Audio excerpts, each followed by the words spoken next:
Jacob's Gift by Max Lucado. Rabbi Simeon brushed the sawdust off his hands and began untying his apron. "Before you leave today, I have a special announcement." He hung the apron on a wooden peg and turned to look at the handful of boys in his shop. All but one apprentice had removed their aprons and put away their tools. Rabbi Simeon looked across the workshop. One boy continued sawing a piece of wood.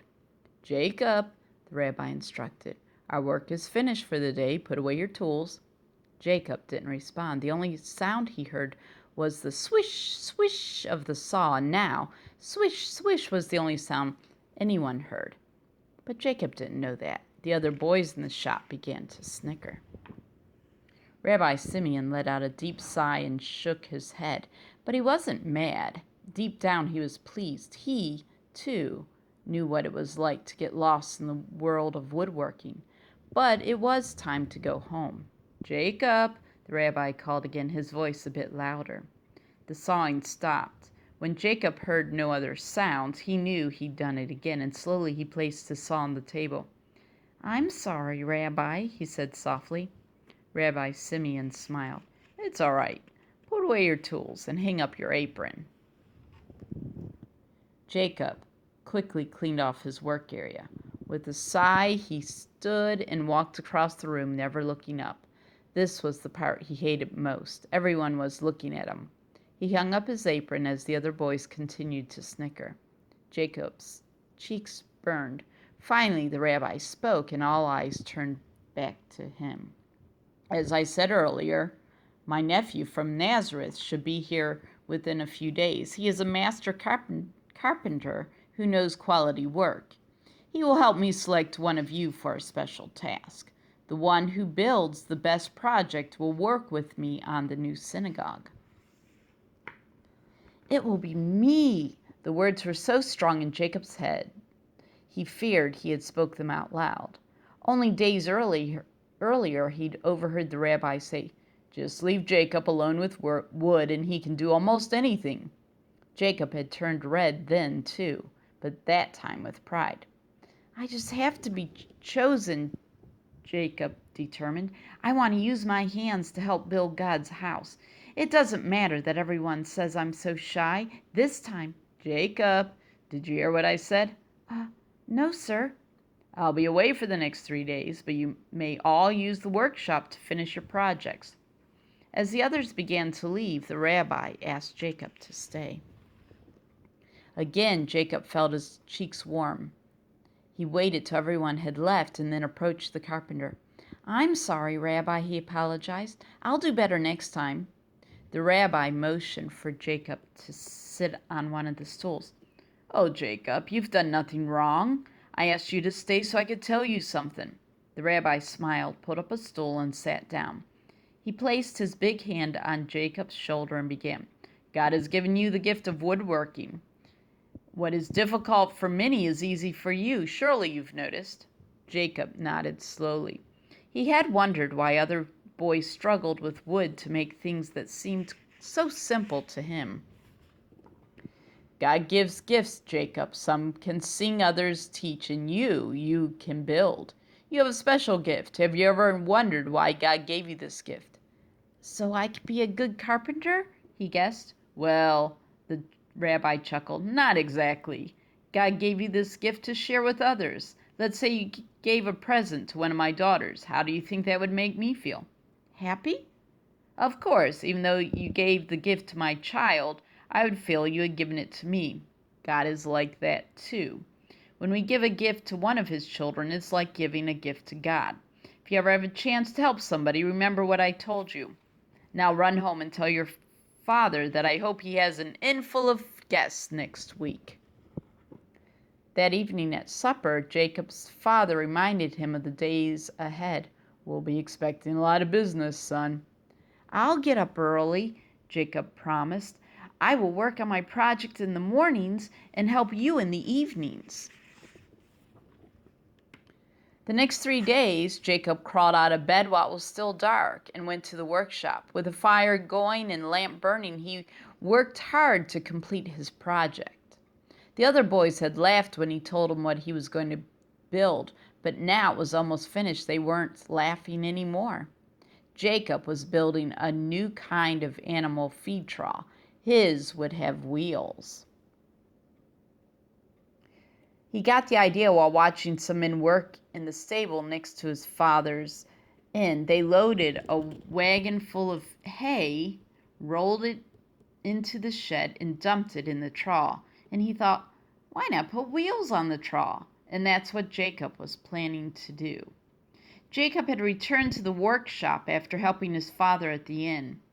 Rabbi Simeon will be here tomorrow. I must finish tonight, thought the sleepy boy.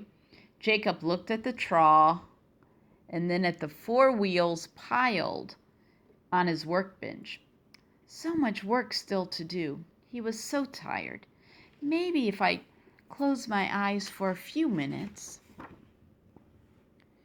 What seemed like the very next moment, a beam of starlight slipped through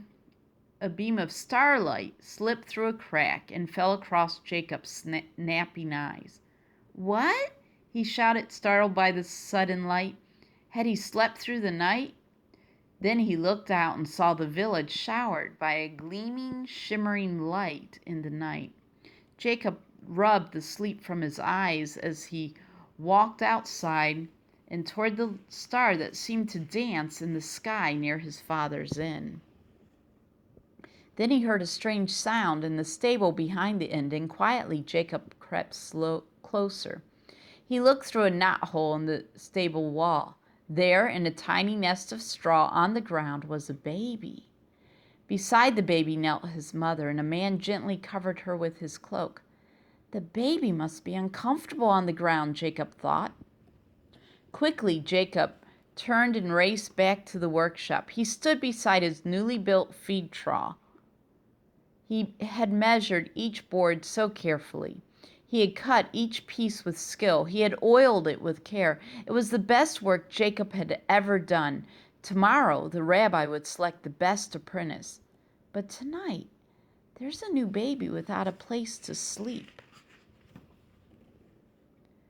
Good morning, said Rabbi Simeon. This is the big day. Jacob approached the rabbi. Sir, I need to tell you something. Later, Jacob. We need to get everything ready for my nephew. Here, help me.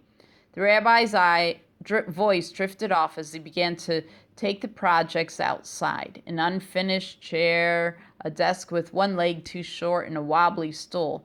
And then, looking at a stack of 4 wheels, he asked, Where's your project, Jacob? Well, that's what I tried to tell you. Something happened. There was a big star, and Uncle Simeon. Joseph, Simeon shouted, extending his arms. I'm so glad you're here. Jacob's eyes widened. This was the man he had seen with the baby in the stable the night before. With one arm still around Joseph, the rabbi turned to Jacob. Jacob, this is my nephew from Nazareth. Jacob was too surprised to speak, so Joseph spoke in his place. We've already met, said Joseph, putting a hand on the boy's shoulder. In fact, Jacob gave me my newborn son his very first gift. Your son? The rabbi inquired. What son? Where is he? Come, I'll show you. And the rabbi and Jacob hurried behind Joseph. Joseph led them around a curve and down a hill toward the inn. Did you stay at the inn, Joseph? Not quite. It was too full. Joseph smiled. Then where did you stay? Asked Rabbi Simeon. You'll see. Joseph led them past the inn to the bottom of the hill, and there he left the path and turned toward a shelter. The stable? Simeon asked. You kept your baby in a... Joseph smiled and placed a finger to his lips. Quiet, Uncle. They're asleep. Follow me. He lowered his head and entered the stable. A cow mooed at the presence of the trio, and Joseph stepped next to the trough and motioned for them to approach.